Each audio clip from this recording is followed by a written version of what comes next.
Gather round, let me hear how you feel inside. You African, I know you're scared inside. You African, but I know your future's bright. You African, don't let them shoot you say. No matter what I say or do, they might be thinking that you're lonely. You run the world and you know it. Don't let them treat you like a fool. No matter what I say or do, they might be thinking that you're lonely. Run the world and you know it. Yeah. African daughter, beauty defined, you got a lot of mountains to climb. From a diaspora to home you will find strong black women with fire in the eyes. They be melanin popping, yellow but shining. Don't need co-signing, cause they lead the army. Forever they be grinding, family never hungry. Found the silver lining in a world that's cloudy. White privilege, male privilege, it's a fact that is there, but you never flinch. It's a fact, and you never quit. You a lioness, it's a fact. Lion heart, you raise a lion king. Don't let them treat you like a fool, no matter what I say or do.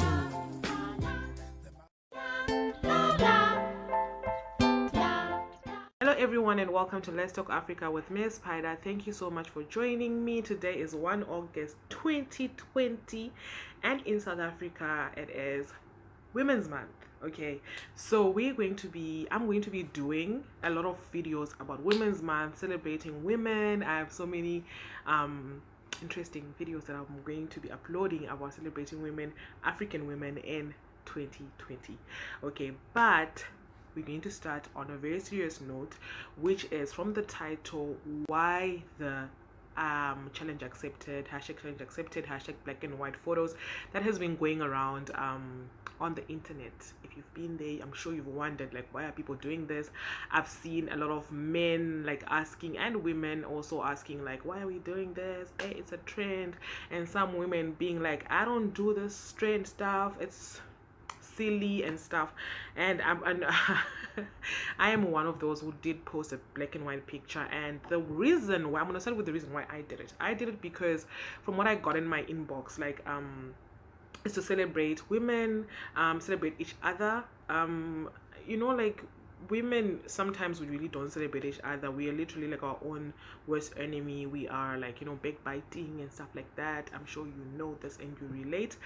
But it's basically, like I said, to celebrate women, to stand with each other and show how beautiful we are, even though we don't have filters and color and everything. But like a day after I posted my picture, I saw, like, I went online and I really wanted to understand what this was about.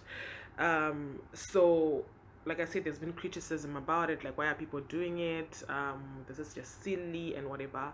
According to the Turkish activists, okay, the influx of the black and white photos was intended to highlight Turkey's concerning femicide rate, which has really risen, especially over this COVID period, where women are now forced to stay with their husbands 24/7. You know, before you'd just see your husband or your partner like for like 6-7 hours after work and you're too tired anyway, but now because you're forced to stay with them 24/7, you know, the frustrations and everything is now, you know, okay. So because of that, there's been such a high rise. In 2019, 474 women were murdered in Turkey by men.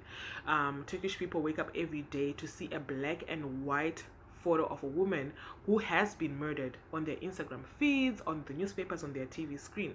The reason that the black and white photo challenge was started as a way for women to raise their voice, to stand in solidarity with the women we have lost, to show that one day it could be my picture that is plastered across the news outlets and a black and white filter on top.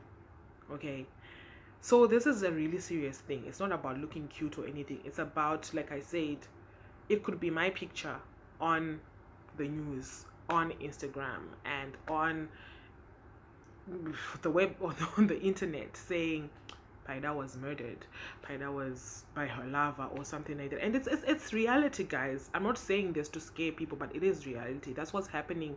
People have lost their sisters, they've lost their mothers, they've lost their friends to gender-based violence. So the hashtag challenge accepted, hashtag black and white photo, hashtag we stand with women challenge was started when a 27-year-old Turkish woman called Pina was found abused and murdered, and the person who did this was her ex-boyfriend, who is now locked up. So when this happened, the Turkish activists started this challenge to show that, like I said before, we're standing in solidarity with everyone who's been murdered, everyone who's lost their life to gender-based violence. And so this is how it started. So we don't want this to be lost in translation. Okay, so femicide has really risen. Femicide occurs when the violence against women continues to be accepted, tolerated, and justified. Like all violence against women, the many cases of femicide are rooted in gender inequality, gender expectations, and systematic gender-based discrimination. Gender-based violence is really a world problem. The rates of femicide differ though depending on a specific country, but however, I saw a list of 25 countries that have like the most countries, 25 list of the most countries that have the highest rate of femicides. And this is really from a while back, but it's still surprising that there's so many women who are dying at the hands of people that they love. Okay, in the list there were like a couple of the highest were like Latin America with 50% of women who are being killed, and there were European countries, I think 7, and 3 Asian countries, and 1 African country. And then this country is South Africa.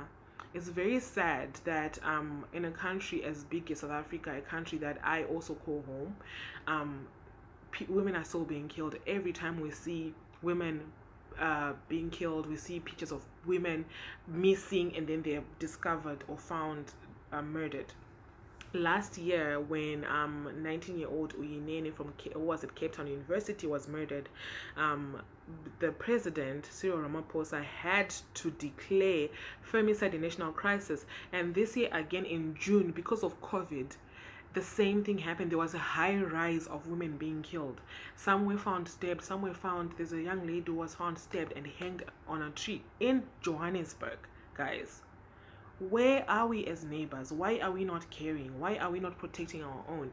And I know I'm asking this, but also culture also plays a part in this, because if I'm being abused and I go and tell my mom or my aunt or my friends that my husband or my partner is abusing me, one of the common questions that is asked, even if you go on Facebook and someone is posted that they were being beaten by their husband and this and this and this, one of the most common questions in the comment section is, what did she do? What did she do? And you're like, what do you mean, what did I do? So first of all, I'm an adult, okay? He is an adult. So what gives him the right to hit me? Okay, why can't we talk this out? You know? That's where my question is. Why are we not talking this out? Why are we why is a man deciding to then brutally hit a woman because of what she did, whatever she did? And most of the time it's not even something big, you know. He's just come with his stresses and whatever, and then he just comes and then just starts hitting on you. Okay, so that's the thing. Our culture kind of allows it, it kind of tolerates it. In the whole of Africa, you know, like if a woman, like I said, if they go, they're like, what did you do? What did you do? Or you're told, no, stay. That's what happens in marriages. Stay, and you stay until you're dead. Okay, so we really need to do better as a community, as African people. We need to do better and protect our women, protect our sisters, protect our girl child, and stop gender-based violence. We cannot have 52,000 sexual offenses in a country. We cannot have 42,000 rapes in our society. Okay, we cannot have statistics like in every 3 days 5 women are murdered. We cannot have, these are not good statistics to have. You know, we need to protect our own. And one other thing that was very interesting for me was when I was my previous video that I did about arranged marriages, I was trying to find out more about arranged marriages in Africa, if they're still happening. And what I found more was that there's more of forced marriages and child marriages, and that's still on the rise in Africa. And I know there are people who are working towards fighting this. And again, as a society, we need to do better. We cannot be still forcing 13-year-olds to get married to 60-year-olds, because this is still a baby. To me, this is still a baby. This is someone who could be in year form 2, grade 8, grade 9, and their bodies are still developing. Most of them are dying during childbirth. Most of them are dying during the pregnancy. The babies that they give birth to are dying because they're not ready to be someone's wife.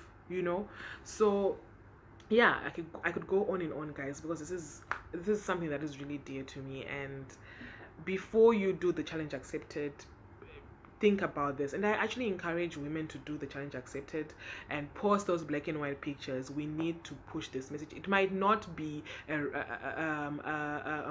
a movement, like a riot, or not a riot, what is it called, it might not be like where we're going in the streets and saying, we still need to be safe, but this brings people online.